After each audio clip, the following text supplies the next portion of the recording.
Hey guys, DG Thunderer here, bringing you an analysis of the first of the quarterfinal matches from the recent Gwent Challenger 3. This match is between FreddyBabes and Cmel and has some really good things to look at. If you're not familiar with the match, I'll provide a link to the match in full in the description below. Feel free to go ahead and watch that and then come back and watch the analysis once you've done that. But without further ado, let's dive into the decks that these players brought to the tournament. Here we have Cmel's decks. After the match, Swim stated that Cmel planned to counter both Hensel and Consume with his lineup, and that shows. What stands out the most is his Ethne hand buff list. Instead of bringing one of the more powerful meta decks with Brewer Mulligan Nova, he instead opts for a more control-oriented deck. This is the perfect example of a deck that is not ideal for the ranked ladder, but is strong when targeting tournament decks. It doesn't matter if this deck loses to stronger meta decks if your opponent cannot get a win with the deck that you are countering. Against Hensel, this lineup can constantly remove machines to prevent Hensel from getting any value. The only exception to this is Greatswords, which often do quite well against Hensel anyway, as they are resistant to damage. Against Consume, he can start with Muzzle and or Mandrake or even Artifact Compression to deny early Neckers. If Consume still has more Neckers, he can get many of them out with Removal, can push in round 2 so as to get out key cards like Brewis, and finally can win with a strong late game play like Baron in his Hensel list, a Giant Greatsword in Skellige, or K here in the Nilfgaard list. Now let's look at Freddy's decks. He does not choose to counter any deck, but instead opts to bring overall strong decks. Freddy does, however, make some changes to make some of his decks harder to counter. In his Hensel list, he plays Siege Tower, which is not normally a strong choice, but is very resistant to removal.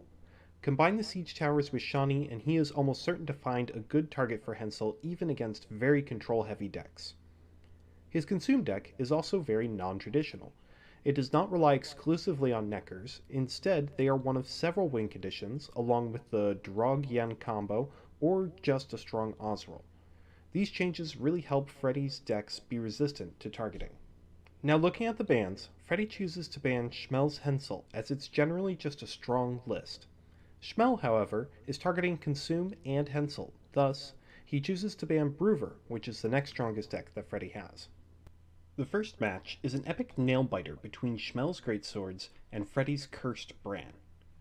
Here we are in the first round, and Freddy is effectively down by 3 points once you factor in Cmel's Greatsword healing.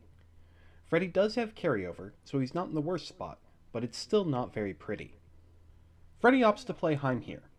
He could save Heim to create a unit from his opponent's deck, which is very strong in a mirror match, but instead, he opts to pull Scowl. This is a very important decision. Not only does it thin his deck and provide some good tempo, but it allows Scowl to be rezzed later. An important thing to note, though, is that Scowl pulls a random cursed card, which here could be either Ulderic or Berserker Marauder. Freddy knows that both scenarios are fine. If he pulls Ulderic, he reverts the flip and can still easily take the round in one card. If he pulls Berserker Marauder, he gets a significant tempo burst, which can relieve some of the pressure Cmel has been putting on him. The RNG rolls and Ulderic is played. A few turns later, Freddy passes to lose the round up a card. Round 2 is very slow, with both sides strengthening units that they plan to res in round 3. Cmel would like to push, because the fewer cards Freddy has, the less likely it is that he'll be able to get Ceres out in round 3. Because of this, he opts to play both Mandrake and his dead Vesemir Mentor to extend the round and provide extra value in round 3. This plays into his game plan, but costs him a significant amount of tempo.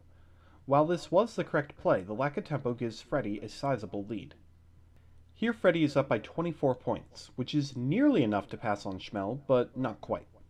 He has strengthened the Heimei Protector and knows he wants to res that card next round.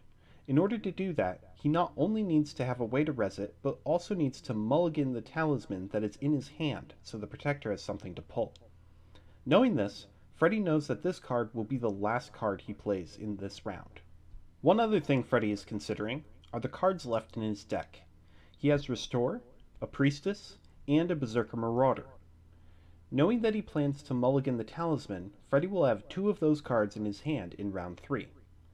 Given this, he opts to play Sigdrifa to res Scowl to pull the last Berserker. This does 2 things. First, it thins Freddy's deck, which guarantees that he will draw Priestess and Restore next round. Second, It provides a 22-point play, which puts him up by 46 points. This forces Cmel to pass and allows Freddy to keep his extra resurrection and also mulligan his bone talisman. This is the only way Freddy can guarantee that Ceres can come out in round 3. Both players played excellent. In the end, Cmel takes the win by only 2 points. This match is a good example of how decks with very limited interaction with your opponent's cards can still demand proper responses to your opponent's play choices. Cmel tries to bleed reses out of Freddy's hand, and Freddy was forced to respond with a power play. Although Cmel did not achieve his goal of preventing Ceres in round 3, he did pull a lot of points out of Freddy in round 2, which allowed him to eke out a victory in the end. Game 2. Freddy brings his unorthodox Consume Swarm list versus Cmel's Ethne Swordmaster Control. This game is a perfect example of how an unexpected deck can just win a game. Cmel is almost certainly expecting Freddy to have a greedy Consume list that relies completely on Neckers. Freddy's first play of Germain, however, immediately should let Cmel know that this is very different. The next play Freddy makes is a 27-point play, pulling 3 Harpies out of his deck. Because Freddy chose to play this deck on red coin, he is now in a commanding position where he can force Cmel down 2 cards. Then, in round 3, Freddy's use of Arrakis Queen to deny value from the Swordmasters seals the deal, and he wins the match with ease.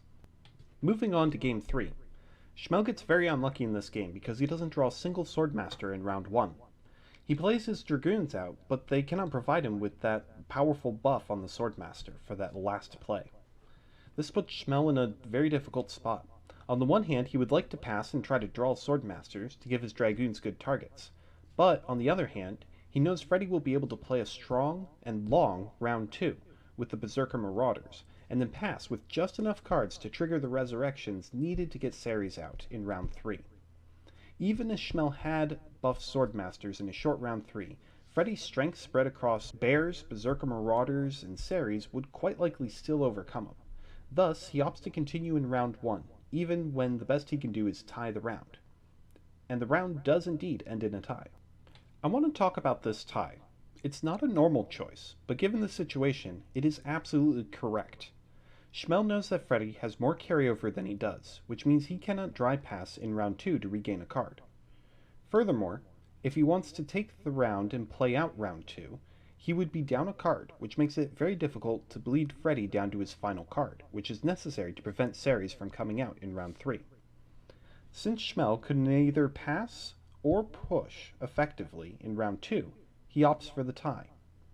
Both players played well in this matchup, but unfortunately it is primarily decided on the fact that Cmel brought a deck with a lot of removal, and Freddy brought a deck that is focused on value.